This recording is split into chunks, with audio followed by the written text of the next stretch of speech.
Hello everyone, this is Renixia and welcome back to Dragon Ball Xenoverse. Now after my last episode where I summoned Shenron with the Dragon Balls and explained what each of the wishes he granted did, my inbox exploded a lot asking me what my personal favorite ultimate attacks were in the game. So I've decided to sit down and make my own personal top 10 list of the best ultimate attacks in Dragon Ball Xenoverse. Now I know it's been done a few times before, but I'm doing it now my way, my style, haha. But before I get started today, I'm actually going to show you guys real quick, being a heavy Kai user like myself, some very important stuff you're probably going to need, especially if you want to significantly improve your power. You're going to need the entire outfit of Vegito's clothes, and then you're also going to need the Saiyan exclusive Z-Soul I Am Super Vegeta. And then you're also going to need this little tidbit called Super Vegeta 2. Pretty much I'm representing Vegeta a little bit too hard right now, but pretty much you'll need all this stuff to significantly increase your ultimate attacks that are shown in this episode, so sit back and enjoy. At number 10 I have Final Flash. You can get this awesome move while training under Vegeta, and it does a pretty fair amount of damage, and I'd say it's worth it collect if you happen to be training under him, but there's more powerful than that. At number 9 I have Saiyan Spirit.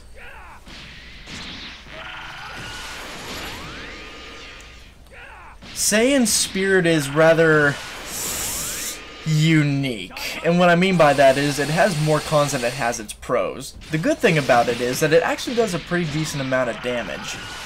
The downside to this is that this is a Saiyan exclusive move, and also either 80% of the time you're going to swing and miss, or someone's going to flank you and pretty much interrupt you pretty much most of the time as well. But if you're a Saiyan like myself, this is actually worth a grab because it actually does a pretty fair amount of damage. At number 8, I actually had difficulty choosing between these two. Pretty much there's the Sphere of Destruction, or there's its counterpart, Supernova. Pretty much the two of them are very similar in what they do, but they actually do have differences. The two differences is that Sphere of Destruction, while its cast time is actually faster, it does less damage. But you can actually get this ability if you wanted to from the God of Destruction, Beerus, while training under him. The bad news of this is he's actually the rarest trainer that you can find in Toki Toki City, so chances are pretty slim you're going to find him, but when you do, get this. But also there's Supernova, which pretty much you can get while training under Lord Frieza.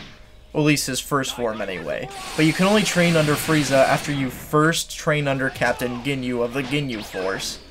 But the difference from this, why this is different from Sphere of Destruction is true, it has a slower caster time, but it does so much more damage.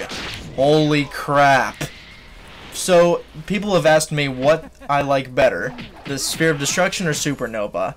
I think here it's pretty safe to say I'm going to stick with Supernova, only because if you think about it, it's pretty powerful, and if you get the imagination quite right, you're pretty much tossing the power of the freaking sun at your enemy's face, which is really cool, and I like that. But something about Supernova, the name rings a very familiar bell.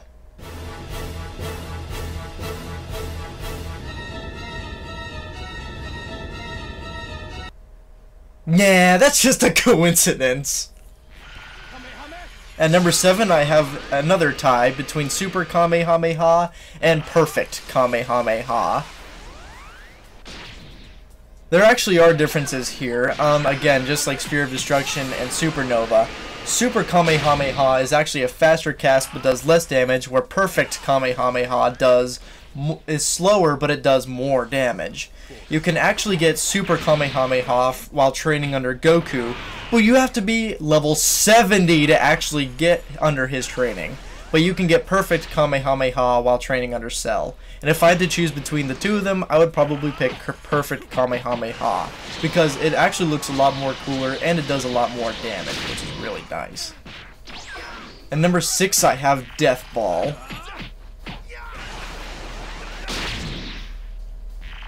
one of Frieza's main moves. You can actually get this one from a parallel quest. And what I like about this one is it actually does a decent amount of damage, and it actually can attract your opponents. I mean, the track isn't that great, but it actually will click onto your enemy. So I'd recommend getting this one whenever you can, especially useful in PvP situations.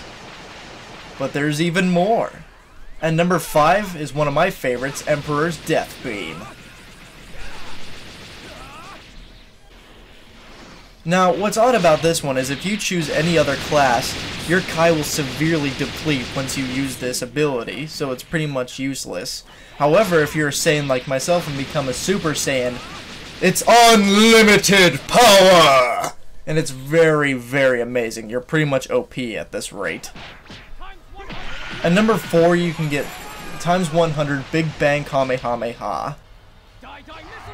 Now, I personally like this move a lot, and it's very useful. It does a huge chunk of damage, as you've just seen.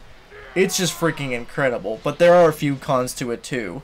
For example, just like Saiyan Spirit, it's short range and you're gonna miss quite a bit, which is kinda sucks, but I definitely recommend getting this one whenever you can, just for the hunk of damage it can truly do.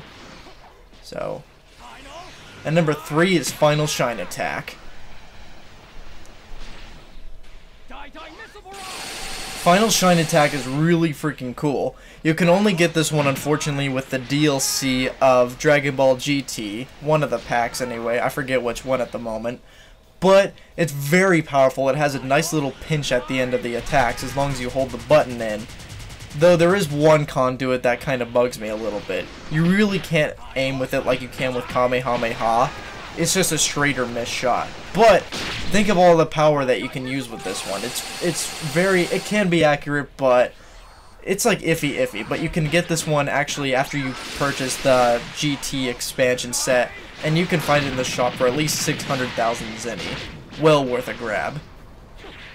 And number 2, I have Giant Storm. Little did I know actually how overpowered this freaking ability is. Not only does it do pretty much most of the damage, but it also affects, it's a huge AoE overpowerment. Pretty much you can clear stages like that with this ability. You can do huge chunks of damage to a boss and pretty much clear an entire room, and it's pretty much, I would call this cheating if you ever use this in PvP. I also like to call this move, look at the flick of that wrist. But this one is one of the earlier parallel quests, so grab it! And at number 1, which is no surprise to anyone, is Super Vanishing Ball. This one is very unique in itself. This one not only does a huge chunk of damage, not only does it track your opponents, but the cast time is superiorly quick, and it's just amazing. It's just so cool because it looks like you're tossing a ball of death at your enemy, which is really cool. So, you can actually get this one off one of the parallel quests later on. And it's really, I'd probably prefer this, though I wouldn't use this one all the time. It's still one of my favorites to this very day, and it's helped me out a lot in both PvE and PvP situations. So, yeah, overpowered much. And that was my top 10 ultimate attacks in the game. I hope you guys somewhat enjoyed this episode, and hopefully it helped either older and veteran players understand better about the game. But this has been Renixia. Don't forget to like, comment, subscribe, and check out other episodes that I've done.